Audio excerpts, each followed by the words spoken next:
అంతర్జాతీయ దేవాలయాల సదస్సుకు తిరుపతి వేదికగా నిలిచింది. ఆలయ నిర్వహణకు సంబంధించి వినూత్న విధానాలు, ఉత్తమ పద్ధతులను అన్వేషించడంతో పాటు స్థిరమైన పర్యావరణ వ్యవస్థను ఏర్పాటు చేయడం వంటి అంశాలు, డిజిటలైజేషన్, ఆలయ ఆధారిత ఆర్థిక వ్యవస్థను పెంపొందించడం వంటి వ్యూహాలపై దృష్టి సారించడమే లక్ష్యంగా ఈ international temples convention and expo సదస్సు జరగనుంది. ఇవాళ జరిగే ప్రారంభ సభకు CM Chandrababu, Maharashtra CM Devendra Fadnavis, Goa CM Pramod Sawant, Kerala governor Rajendra, RSS ప్రతినిధి సిఆర్ ముకుంద్తో పాటు పలువురు ప్రముఖులు హాజరు కానున్నారు. ఐటీసీఎక్స్ లో ప్రపంచవ్యాప్తంగా ఉన్న ఆలయాల ప్రతినిధులు పాల్గొననున్నారు. 58 దేశాల్లోని సుమారు 1600 ఆలయ, ఆధ్యాత్మిక సంస్థలు ఆన్లైన్ ద్వారా ఎక్స్పోతో కనెక్ట్ కానున్నట్లు అధికారులు వెల్లడించారు. ఏపీలో పట్టభద్రుల ఎమ్మెల్సీ ఎన్నికలకు 10 రోజుల సమయమే ఉందని, 3 పార్టీల నేతలు నిత్యం సమన్వయంతో ఉండాలని సీఎం చంద్రబాబు స్పష్టం చేశారు. నేతలు కూటమి ధర్మాన్ని పాటిస్తూ ఎన్నికల నియమావళిని ఉల్లంఘించకుండా విజయం కోసం పనిచేయాలని సూచించారు. ఎమ్మెల్సీ ఎన్నికల్లో వచ్చే మెజారిటీ సార్వత్రిక ఎన్నికల్లో వచ్చిన మెజారిటీ కంటే మెరుగ్గా ఉండాలన్నారు. ఉమ్మడి గుంటూరు, కృష్ణా, ఉభయ గోదావరి జిల్లాల మంత్రులు, ఎంపీలు, ఎమ్మెల్యేలు, కూటమి నేతలతో సీఎం చంద్రబాబు టెలికాన్ఫరెన్స్ నిర్వహించారు. ఈ నెల 27న జరగనున్న పట్టభద్రుల ఎమ్మెల్సీ ఎన్నికల్లో కూటమి అభ్యర్థులు ఘన విజయం సాధించేలా నాయకులంతా సమిష్టిగా పనిచేయాలని ఆదేశించారు. ప్రతి ఎన్నిక పరీక్ష వంటిదే అని, ప్రతి ఎన్నికలోనూ కూటమి విజయం సాధించాలని తేల్చి చెప్పారు. 3 పార్టీల అభ్యర్థులు కలిసికట్టుగా పనిచేయడంతో పాటు క్షేత్రస్థాయిలో సమన్వయం చేసుకోవాలని, ఓటర్లను చైతన్యపరచాలని సూచించారు.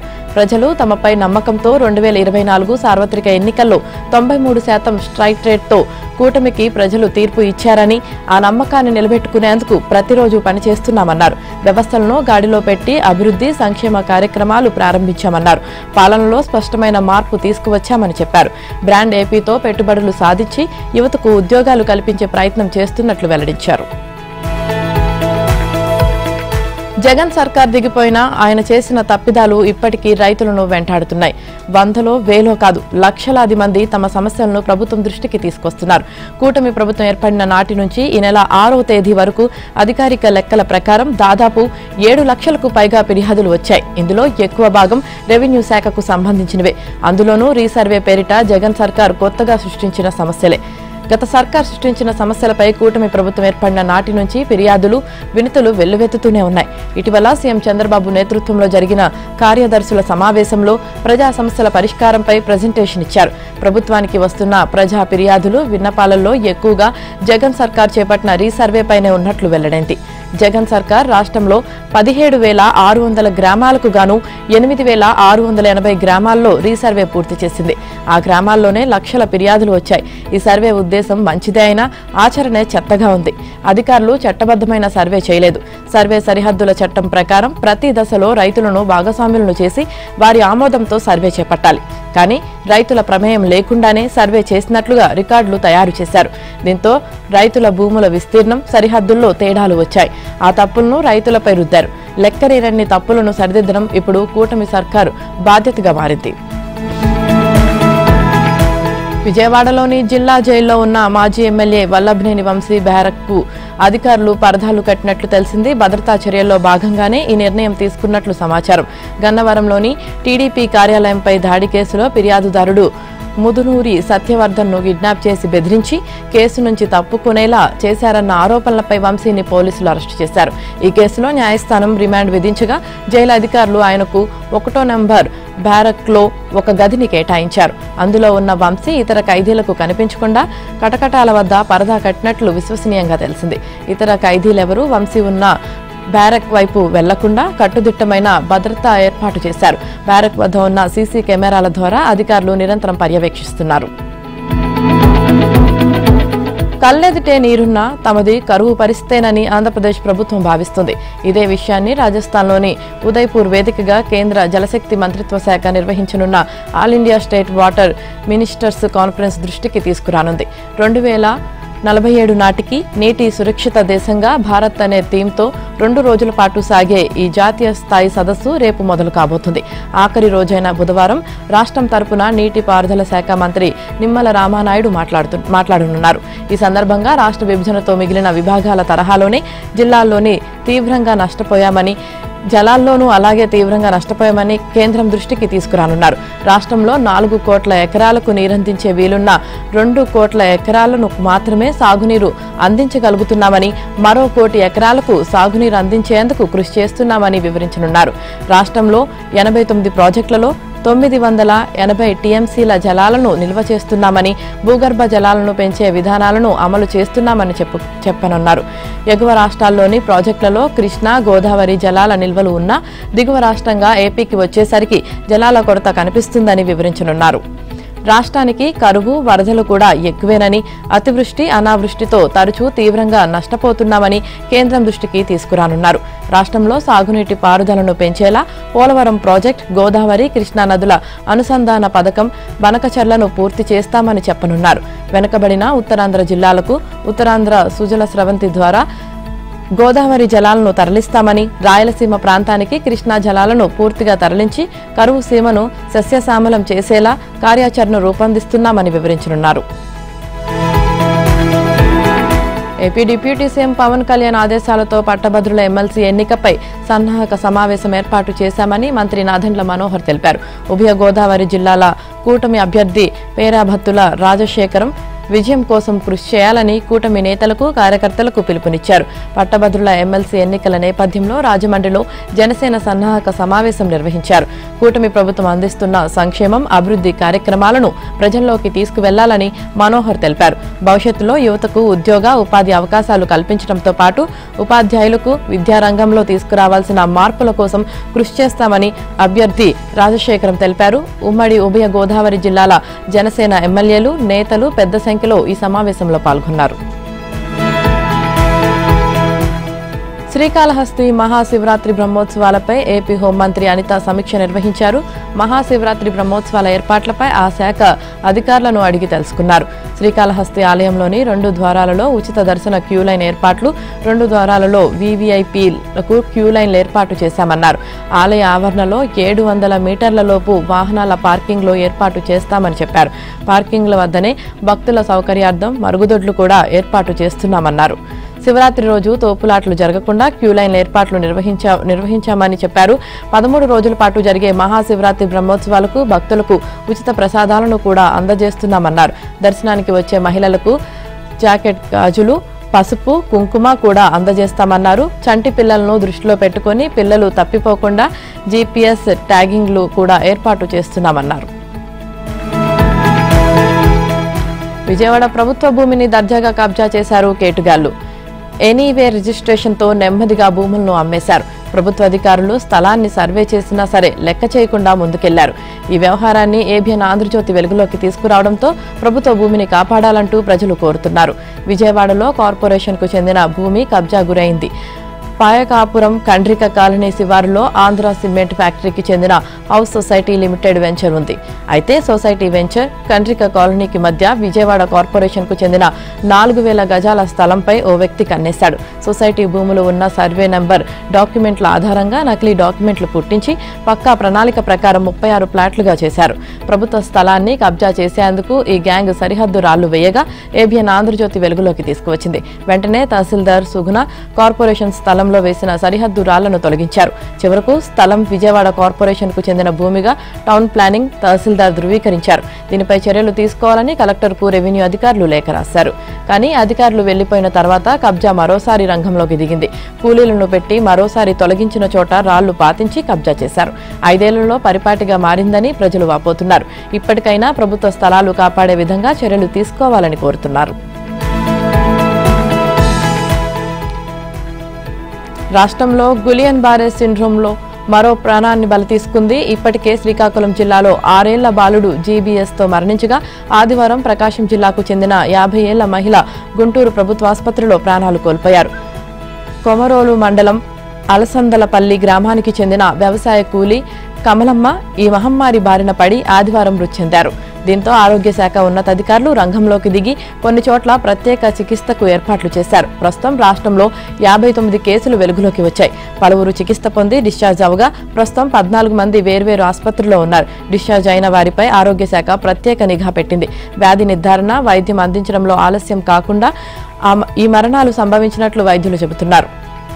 లక్షణాలు కూడా ఒక్కొక్కరిలో ఒక్కోలా బయటపడుతున్నట్లు వివరిస్తున్నారు. కొందరిలో దగ్గు, జ్వరంతో పాటు వెంటనే కాళ్లు పట్టేయడం జరుగుతుందని, మరికొందరిలో విరోచనాలతో లక్షణాలు ప్రారంభమవుతున్నాయని పేర్కొంటున్నారు. ఈ వ్యాధి చివరకు నరాల మీద ప్రభావం చూపి యాంటీబాడీలతో శరీరాన్ని దెబ్బతీస్తున్నట్లు తెలిపారు. నాడీ వ్యవస్థ, ఆ పైన మెదడుపై ప్రభావం చూపుతుందని, ఇదంతా 10 నుంచి 15 రోజుల వ్యవధిలో జరుగుతుందని చెప్పారు. జీబీఎస్ ఎక్కువగా చిన్నారులు, వృద్ధులపై ప్రభావం చూపుతుంది. చిన్నారులకు ఇచ్చే పాలను బాగా వేడి చేసి చల్లార్చి ఇవ్వాలని, తాగునీటిని కూడా కాచి చల్లార్చి ఇవ్వాలని వైద్యులు సూచిస్తున్నారు. ఇది అంటువ్యాధి కాకుండా శరీరంలోకి ఎలా ప్రవేశిస్తుందో చెప్పలేమని చిన్నారులు, వృద్ధులు అప్రమత్తంగా ఉండాలని చెబుతున్నారు. జీబీఎస్కు అందించే వైద్యంలో ఉపయోగించే ఇమ్యునోగ్లోబినిస్ థెరపీ ఇంజెక్షన్లో కొరత ఎక్కువగా ఉంది. ప్రభుత్వం గుంటూరు, కాకినాడ, కర్నూలు, విశాఖపట్నం వంటి ముఖ్యమైన ఆసుపత్రుల్లో ఈ ఇంజెక్షన్లు అందుబాటులో ఉంచింది. ప్రైవేట్ ఆసుపత్రుల్లో దీన్ని 30,000కు విక్రయిస్తున్నట్లు తెలుస్తోంది. అధికారుల వ్యవహార శైలిపై ముఖ్యమంత్రి రేవంత్ రెడ్డి సంచలన వ్యాఖ్యలు చేశారు. కొంతమంది ఐఏఎస్, ఐపీఎస్లపై తెలంగాణ సీఎం రేవంత్ అసహనం వ్యక్తం చేశారు. ఇటీవల కొంతమంది కొత్తగా సెలెక్ట్ అయిన అధికారులు ట్రైనింగ్ సమయంలోనే యూనిఫామ్తో సెటిల్మెంట్లు చేస్తున్నారని విమర్శించారు. ఇది సరైన పద్ధతి కాదంటూ చురకలంటించారు. అధికారులు ఏసీ గదులకు మాత్రమే పరిమితం కాకుండా ప్రజలతో కలిసి వారి సమస్యలు పరిష్కరించాలని సూచించారు. హైదరాబాదులో మాజీ ఐఏఎస్ గోపాలకృష్ణ రచించిన లైఫ్ ఆఫ్ కర్మయోగి పుస్తక ఆవిష్కరణలో రేవంత్ రెడ్డి పాల్గొన్నారు. ప్రస్తుత అధికారుల వ్యవహార శైలి పట్ల తాను ఏమాత్రం సంతోషంగా లేనన్నారు. ఐఏఎస్, ఐపీఎస్ అధికారులు ఏసీ గదుల నుంచి బయటకు రావడం మానేశారని, ఏసీ అనేది జబ్బేమోననిపిస్తుందని అన్నారు. అధికారులు ప్రజల వద్దకు వెళ్లినప్పుడే ప్రజా సమస్యలు అర్థమవుతాయని, ఆఫీసుల్లో కూర్చుంటే ప్రయోజనం ఉండదని వ్యాఖ్యానించారు. ముఖ్యమంత్రి గాని, మంత్రులు గాని వారి చదువు, అనుభవం వేర్వేరు కావచ్చని, ఏమి చదువుకోని వారికి విద్యాశాఖకు కూడా ఇవ్వొచ్చని, పొలిటికల్ ఎగ్జిక్యూటివ్ జాబ్కు వారి చదువుకు ఏమాత్రం సంబంధం ఉండదని పేర్కొన్నారు. అందుకే తమకు అవగాహన కల్పించడానికి సెక్రటరియట్ బిజినెస్ రూల్స్ ప్రకారం అధికారులు అవసరమవుతారని తెలిపారు. వారు ఏ ఫైలు వచ్చినా అందులోని తప్పొప్పులను తమకు వివరించాలని అన్నారు. బీజేపీపై బీఆర్ఎస్ వర్కింగ్ ప్రెసిడెంట్ కేటీఆర్ విమర్శలు గుప్పించారు. దేశ చరిత్రలో అత్యధిక అప్పులు చేసిన మీరా మమ్మల్ని అనేది అంటూ కేంద్ర మంత్రి నిర్మలా సీతారామన్ను ప్రశ్నించారు. అప్పులను మిగులు బడ్జెట్తో ముడిపెట్టడం సమంజసం కాదన్నారు. ఈ మేరకు నిర్మలా సీతారామన్ను ఆదివారం బహిరంగ లేఖ రాశారు. రాజ్యసభలో నిర్మలా చేసిన వ్యాఖ్యలపై ఆయన అభ్యంతరం వ్యక్తం చేశారు. మిగులు బడ్జెట్ రాష్ట్రంగానే తెలంగాణను కాంగ్రెస్కు అప్పజెప్పామని, చేసిన అప్పులతో ప్రజల దశాబ్దాల కష్టాలను తీర్చామన్నారు. రాష్ట్రంలో ప్రపంచ స్థాయి మౌలిక సదుపాయాల కల్పనకు ఈ నిధులను ఉపయోగించామని ఆ లేఖలో వెల్లడించారు. గడిచిన 10 ఏళ్లలో మోదీ సర్కార్ 125 లక్షల కోట్ల మేర అప్పు చేసిందని, దాంతో ఏం చేశారో చెప్పాలని నిర్మలను నిలదీశారు. కేంద్రం చేసిన అప్పులన్నీ కార్పొరేట్ల లక్షల కోట్ల రుణాల మాఫీ కోసమేనని ఆరోపించారు.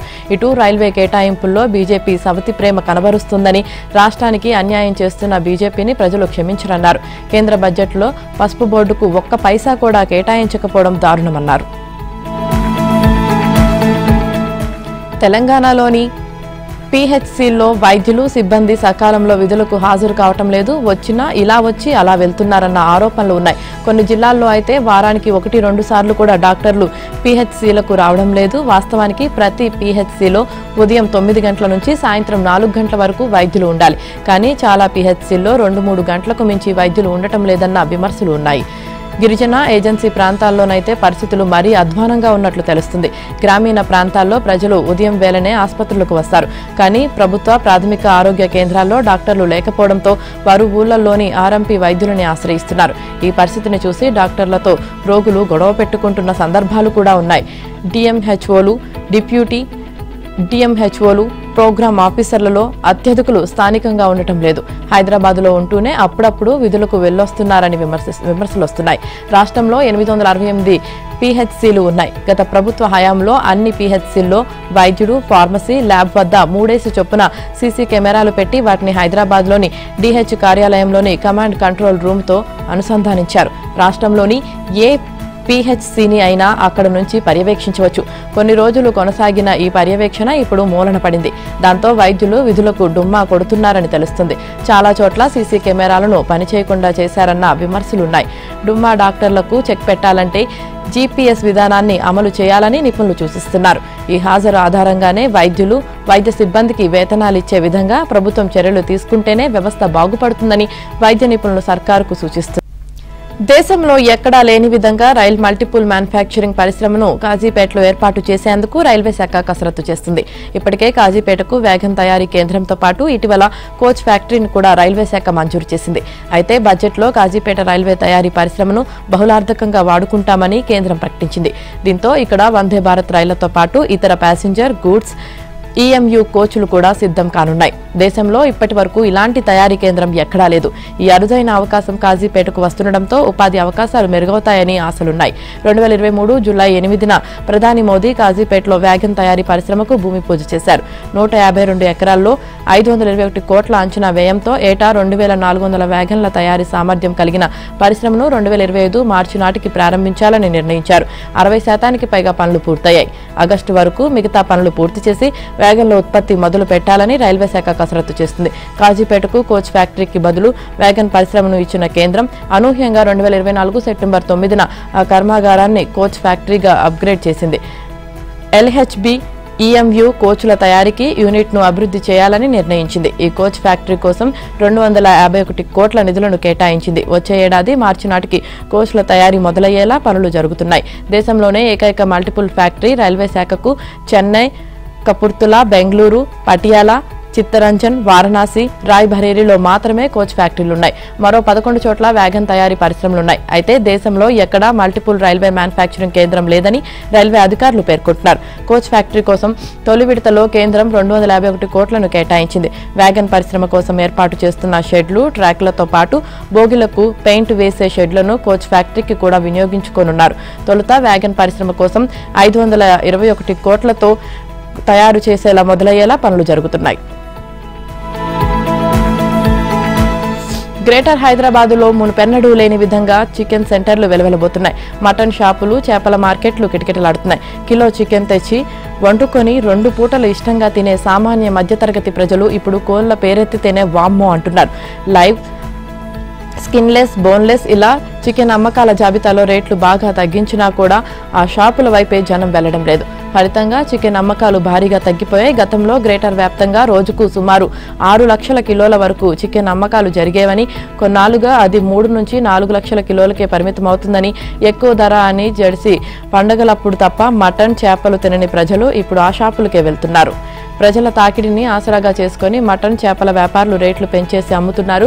మాంసాహార ప్రియుల్లో ఎక్కువ మంది చేపల మార్కెట్ల వైపు చూస్తున్నారు. మొక్కను ఇష్టపడే వారిలో ఎక్కువ మంది చేపల మార్కెట్లకు పోటెత్తారు. నగరంలోనే అతిపెద్దదైన ముషీరాబాద్ చేపల మార్కెట్ ఆదివారం తెల్లవారుజామునే కొనుగోలుదారులతో కిటకిటలాడింది. నల్గొండ జిల్లా దేవరకొండ నియోజకవర్గంలో జాతీయ ఉపాధి హామీ పథకం నిధులను దుర్వినియోగం అయ్యాయంటూ ఆరోపణలు వెల్లువెత్తుతున్నాయి. బృహత్ పల్లె ప్రకృతి వనం, రహదారి వెంట మొక్కలు నాటడం, పెంపకం బిల్లులలో ఎమ్మెల్యేల అనుచరుడి చేతివాటం చూపించారంటూ స్థానికులు ఆగ్రహం వ్యక్తం చేస్తున్నారు. నేరుగా గ్రామ పంచాయతీ ఖాతాలో జమ కావాల్సిన బిల్లులను నేరుగా అతనికి సంబంధించిన ఓ ప్రైవేట్ ట్రేడర్స్ ఖాతాలో జమ అయ్యాయని మండిపడుతున్నారు. ఎమ్మెల్యే అనుచరుడు కావడంతో అధికారులు కూడా గుడ్డిగా సహకరించారని చెబుతున్నారు. చందంపేట మండలంలోని కోరుట్ల, బొల్లారంపట్టి, చిత్రియాల, చందంపేట గ్రామాలలోని బృహత్ పల్లె ప్రకృతి వనం కోసం కేటాయించిన నిధులు ఆ గ్రామ పంచాయతీ అకౌంట్లో పడలేదని గ్రామస్తులు అంటున్నారు.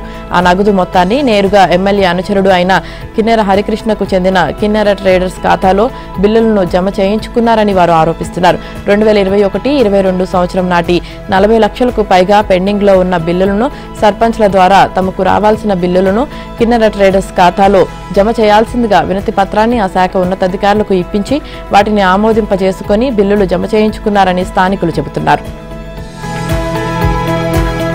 మంచిర్యాల జిల్లాలో 10 రోజులుగా పెద్దపులి, బెల్లంపల్లి, కాశీపేట మండలాల్లో మళ్లీ పెద్దపులి కలకలం రేగింది. వెళ్లిపోయిన పులి మళ్లీ తిరిగి రావడంతో స్థానికులు ప్రాణాలు గుప్పెట్లో పెట్టుకుని ఉన్నారు. తాండూరు మండలంలోని రేచిని గ్రామ శివారులో పులి పాదముద్రలను అధికారులు గుర్తించారు. రేచిని గోపాల్ నగర్ లో డప్పు చాటింపు వేయించారు. ప్రజలు అప్రమత్తంగా ఉండాలని హెచ్చరించారు. పులి తిరుగుతుందని చాటింపు వేయించారు. పొలాల వెంబడి కంచెల తీగలు వేయొద్దని, పులికి ఎలాంటి హాని కలిగించవద్దని అధికారులు సూచించారు. ఉత్తరప్రదేశ్లోని మహాకుంభమేళాకు వెళ్లిన తెలుగు వారికి ఇబ్బందులు ఎదురవుతున్నాయి. మహాకుంభమేళాకు ప్రపంచ నలుమూలల నుంచి భక్తులు తరలివస్తున్నారు. దీంతో రైల్వే స్టేషన్లు బస్టాండ్లు కిక్కిరిసిపోతున్నాయి. రైళ్లన్నీ రద్దీగా మారుతున్నాయి. రైల్వే రిజర్వేషన్ ఉన్నా సీటు దొరకని పరిస్థితి ఏర్పడుతుంది. కొంతమంది రిజర్వేషన్ కోచుల్లోకి ఎక్కేస్తున్నారు. వారిని లోపలికి రానివ్వకపోతే దాడులు చేస్తున్నారు. ఏసీ కంపార్ట్మెంట్లోకి రిజర్వేషన్ లేని వారు రావడంతో గొడవలు జరుగుతున్నాయి. వారణాసిలోని రైల్వే స్టేషన్లో తెలుగు వారికి చేదు అనుభవం ఎదురైంది. ఏసీ బోగీలోని రిజర్వేషన్ సీట్లను ఆక్రమించడంతో పాటు గొడవకు దిగారు బీహార్కు చెందినవారు. అక్కడితో ఆగకుండా ఏసీ బోగి అద్దాలపై రాళ్లు విసిరారు. కొద్ది రోజులుగా ప్రయాగ్రాజ్ వెళ్తున్న రైళ్లపై దాడులు జరుగుతున్న ఘటనలు ఎక్కువగా జరుగుతున్నాయి. ఢిల్లీ రైల్వే స్టేషన్లో ఘోర ప్రమాదం జరిగింది. తొక్కిసలాటలో 18 మంది ప్రయాణికులు మృతి చెందగా పలువురికి తీవ్ర గాయాలయ్యాయి. ఘటనపై రైల్వే విచారణకు ఆదేశించడంతో అధికారులు ప్రాథమిక నివేదికను అందించారు. ప్రయాగ్రాజ్ రైలు కోసం 14వ ప్లాట్ఫామ్ నుంచి 12వ ప్లాట్ఫామ్కు మారుతున్న సమయంలో ప్రమాదం జరిగినట్లు గుర్తించారు. తొక్కిసలాట ఘటనపై దర్యాప్తు కొనసాగుతుందన్నారు. దేశ రాజధాని ఢిల్లీ రైల్వే స్టేషన్లో ఘోరం జరిగింది. మహాకుంభమేళ కోసం ఏర్పాటు చేసి రైళ్ల కోసం ప్రయాణికులు భారీ సంఖ్యలో స్టేషన్కు చేరుకోవడంతో తొక్కిసలాట జరిగింది. క్షతగాతులను వెంటనే ఢిల్లీ లోక్ నాయక్ జయప్రకాష్ నారాయణ ఆసుపత్రికి తరలించి చికిత్స అందిస్తున్నారు. అయితే చికిత్స పొందుతున్న వారిలో పలువురు పరిస్థితి విషమంగా ఉన్నట్లు సమాచారం. అయితే ప్రయాగ్రాజ్కు ప్రత్యేక రైలును ఏర్పాటు చేసినట్లు ప్రకటించిన 15 నుంచి 20 నిమిషాల్లోనే భారీగా ప్రయాణికులు 14, 15వ ప్లాట్ఫామ్ పైకి చేరుకున్నారు. దీంతో ఒక్కసారిగా తొక్కిసలాట జరిగినట్లు ప్రత్యక్ష సాక్షులు చెబుతున్నారు. రైల్వే స్టేషన్లో తొక్కిసలాట ఘటనలో మృతి చెందిన కుటుంబాలకు రైల్వే శాఖ 10 లక్షల పరిహారం ప్రకటించింది. తీవ్రంగా గాయపడిన వారికి 2.5 లక్షలు, స్వల్పంగా గాయపడిన వారికి ₹1,00,000 పరిహారం ఇవ్వనున్నట్లు రైల్వే శాఖ ప్రకటించింది. ఇక తొక్కిసలాట ఘటనపై ద్విసభ్య కమిటీతో విచారణకు రైల్వే శాఖ ఆదేశాలు జారీ చేసింది. కమిటీలో సభ్యులుగా నర్సింగ్ డియో, పంకజ్ గయాగర్ను ఎంపిక చేశారు.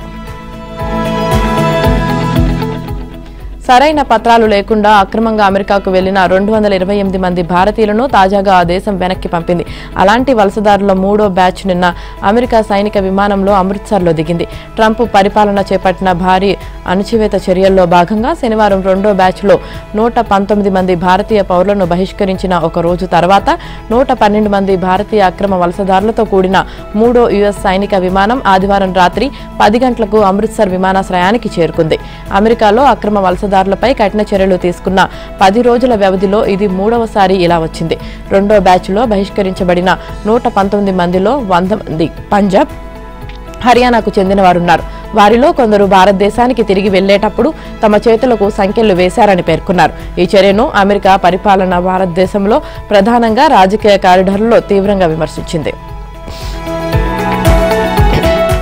ప్రయాగ్రాజ్లో కొనసాగుతున్న కుంభమేళాకు భక్తుల రద్దీ కొనసాగుతుంది. వారాంతం కావడంతో భక్తుల రద్దీ విపరీతంగా కొనసాగుతుంది. కుంభమేళాకు వెళ్లే దారులన్నీ వాహనాలతో బారులు తీరగా అటు రైల్వే స్టేషన్లు కిక్కిరిసిపోతున్నాయి. ఢిల్లీ తొక్కిసలాటలో 18 మంది ప్రాణాలు కోల్పోయిన నేపథ్యంలో అప్రమత్తమైన రైల్వే శాఖ రద్దీ నియంత్రణ చర్యలు చేపట్టింది. రైళ్ల రాకపోకలకు సంబంధించి రైల్వే రక్షణ దళం లౌడ్ స్పీకర్లతో ప్రకటనలు, స్టేషన్ సమీపంలో వాహనాలను నియంత్రించడంతో పాటు ఆర్పీఎఫ్ ఉన్నతాధికారులు భద్రతను ఎప్పటికప్పుడు సమీక్షిస్తున్నారు.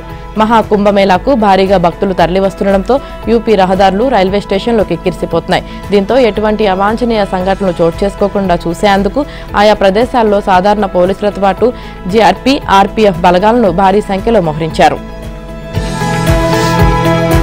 పశ్చిమాఫ్రికా దేశమైన మాలీలో ఘోర ప్రమాదం జరిగింది. తూర్పు మాలీలో ఓ బంగారు గని కుప్పకూలి 42 మంది కార్మికులు మృతి చెందారు. అనేక మంది గాయపడినట్లు అక్కడి అధికారులు వెల్లడించారు. నెల రోజుల వ్యవధిలోనే ఈ తరహా ఘటనలో ఇది రెండోది కావడంతో స్థానికులు ఆందోళన వ్యక్తం చేస్తున్నారు. చైనా నిర్వహణలో ఉన్న ఈ గనిని చట్టబద్ధంగా నిర్వహిస్తున్నారా లేదా అనే విషయాన్ని తెలుసుకునేందుకు ప్రయత్నిస్తున్నామని అధికారులు తెలిపారు. జనవరి 29న కౌలికోరో అనే ప్రాంతంలో బంగారు గని కూలడంతో అనేక మంది కార్మికులు ప్రాణాలు కోల్పోయారు. వీరిలో ఎక్కువ మంది మహిళలే. అలాగే గతేడాది జనవరిలోనూ మాలీ రాజధాని బమాకో సమీపంలో జరిగిన దుర్ఘటనలో 70 మందికి పైగా ప్రాణాలు కోల్పోవడం అప్పట్లో విషాదం రేపింది. మాలీ జనాభాలో 2 మిలియన్ల కన్నా ఎక్కువ మంది మైనింగ్ రంగంపైనే ఆధారపడి జీవిస్తున్నట్లు తెలుస్తుంది. ఆఫ్రికా దేశాల్లో 3వ అతిపెద్ద బంగారు ఉత్పత్తిదారుగా ఉన్న మాలీలో గనుల ప్రమాదాలు తరచూ జరుగుతుంటాయి. అమెరికా అండ లేకపోతే రష్యా దాడులను ఎదుర్కొని ఉక్రెయిన్ మనుగడ కష్టమని ఉక్రెయిన్ అధ్యక్షుడు వ్లాదిమిర్ జెలెన్స్కీ అన్నారు. అమెరికా అధ్యక్షుడిగా రెండోసారి అధికార పగ్గాలు అందుకున్న ట్రంప్ పుతిన్కు ఫోన్ చేసి గంటన్నర సేపు మాట్లాడారు. ఆ తర్వాత చేసిన వ్యాఖ్యల నేపథ్యంలో ఆయన స్వరంలో కనిపించిన నిర్వేదం ఇది. ఈ యుద్ధంలో ఉక్రెయిన్ను రష్యా సులభంగా ఓడిచేస్తుందని చాలా మంది భావించారు.